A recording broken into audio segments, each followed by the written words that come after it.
throwing out another video slash update, and you know, I'm on my laptop right now. I just booked a plane ticket and room ticket for Vegas. So I will, you know, I'll be gone for about a week or something like that. But I'll probably get a video out before I leave or while I'm out there or something like that. So, anyways, I'm going to go ahead and talk about my tip. My tip is when you go out of town, this is what I do. So you do whatever you want to do. I won't leave for another week or two, but I think it's a week, maybe week two, maybe two. I don't even know. I leave the 11th. So, anyways, I want to give you guys my advice. And my advice is, before you go out of town, this is what I do. So, like, you take it however you want to. You know, I've told you guys about the timers. They're amazing. I've never used those fish things that feed your fish, the little timer food things. I've never used them. So I cannot say they're awesome or not awesome. But I would say this. Heavily feed them the week before you leave. And I mean heavily, like a lot. And then, you know, for a day or two, don't feed them. It's called fasting. Well, don't not feed them. Feed them like once a day instead of 2 or 3 times a day.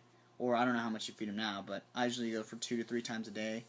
And then before I go out of town, I feed them for the next 2 days, like once a day. And then I go ahead and give them a huge water change. And when I didn't have aquarium plants, I would do their lights, you know, like 1 or 2. I would put it on a timer, but only put it for half a day, like, you know, 4 or 5 hours. And it kind of like puts them in hibernation mode type thing. And, you know, if you lower your temperature in your tank also helps. Because, you know, the higher the temperature, the ammonia, the poop and stuff like that doesn't help. So, by doing these things, you basically don't, if you're gone for example, I'm going to be gone for a week, I don't have to worry about feeding them. Certain fish you do, like baby fish and little fish you do, but my angelfish, they'd be fine. I could literally come back and they'll be fine as long as I made sure I did a pretty big water change, which that's the thing you have to do is make sure you do a pretty decent sized water change before you go out of town.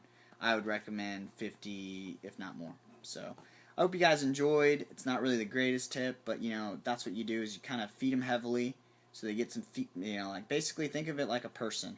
You get fat so you can hibernate and survive or a bear, I guess would be. So that's what you do. At least that's what I do. So if you guys have any tips, anything like that, or you do something differently, comment below, help each other out, and things of that sort. So hope you guys enjoy the update. So, you know, this is what's been going on. You guys can see I planted a bunch of those small plants in there. If anybody, I'm going to comment on this one right here because I'm hoping to find some sort of plants. I'm looking for Crips Windeat Bronze. So if anybody's interested in some Rotella indica, right here, beautiful plant. I have quite a bit of it, so I'll show you guys a top view of it. Quite a bit of it. You know, it probably covers from here to, you know, probably halfway into this, and then I got all this right here.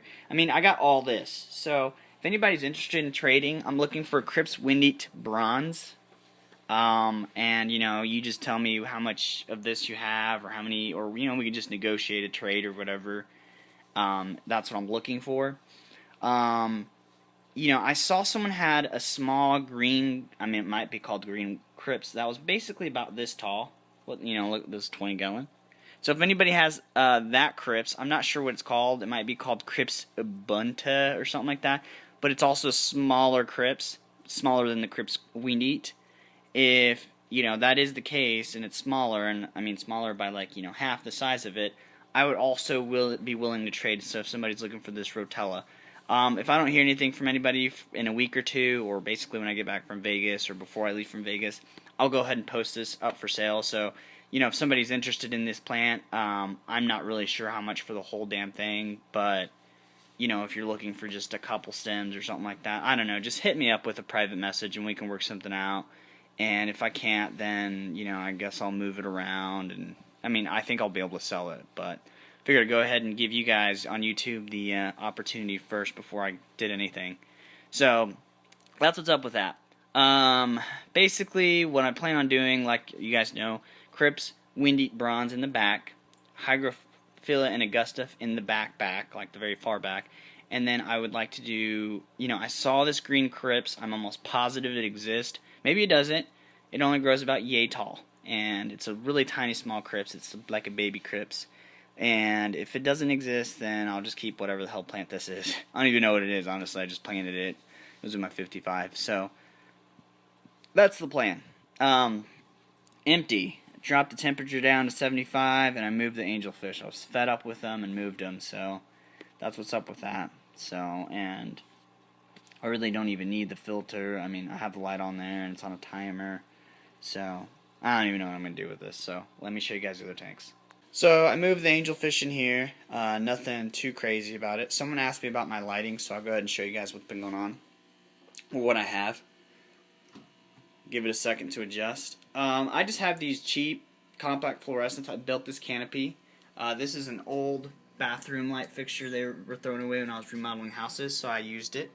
You can add another one in there so you can make it twice as much. Those are 15-watt bulbs. You can obviously get bigger bulbs and things of that sort. But anyways, I'm getting ready to do another water change because I want them to spawn soon. So that's my dog in the background. I'm getting ready to yell at him and pause this video and start over. Anyways, you know, I'm just going to do another water change because I want them to spawn, but I think, in all honesty, I have 4 pairs in here. I honestly think every single angelfish in here is paired off. They just haven't done anything, which does me no good. So, yeah.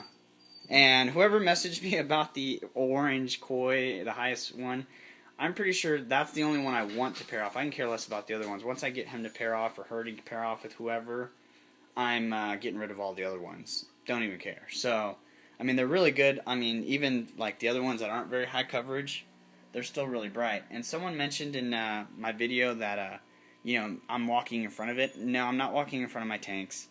And here's the thing. If you have had angelfish and if you bred angelfish, even if you walk in front of their tanks, they don't care. Naturally, they will still spawn, but they haven't spawned, and it's been a month. So it's not them being scared or anything. They just suck. None of these have only spawned twice. So, I mean, I think they're just too young. This plant's growing really well. I don't know if you guys can tell. It's the new plant. I think it's called S. Rippens. I got it in, you know, I got it at PetSmart. So, or was it PetSmart or Petco? I don't even remember. So, you know, give it another week or two, and I'll be trimming, you know, this one right here, and this one right here at the very top, and replanting the little plantlet, and I'll make a video on that. And when I do that, I'll probably get rid of one of these mosses or trident ferns or whatever the case may be. This is just kind of whatever. Nothing too special. Still debating on what to do with this tank. So, my cell tank has basically become an all red planted tank. And what I've decided to do with this tank is I'm obviously going to sell the plants that are in here eventually. And I'm going to do another trimming from my other tanks in here. So, but what I'm thinking about doing is I love dirt. I love the fact that it grows plants very well. But I don't like how dirty it is. I don't know if you could tell, like, the layer of dirt that's come up. And don't get me wrong, it's dirt. I get it. But, like, as far as selling it and stuff, it doesn't help very well. So I think what I'm going to do is, you know, I've tried Eco Complete in this tank, and I think it obviously is working. I'm going to try maybe, like, a fluorite in here. So if you guys, you know, recommend it, then I'll use it. If you guys say no, it's garbage. So I really would like to hear your guys' thoughts on other products that are good for growing plants other than dirt. So, questions, comments. I'd really like to hear what you guys have to say. Like always, much love. Pieces.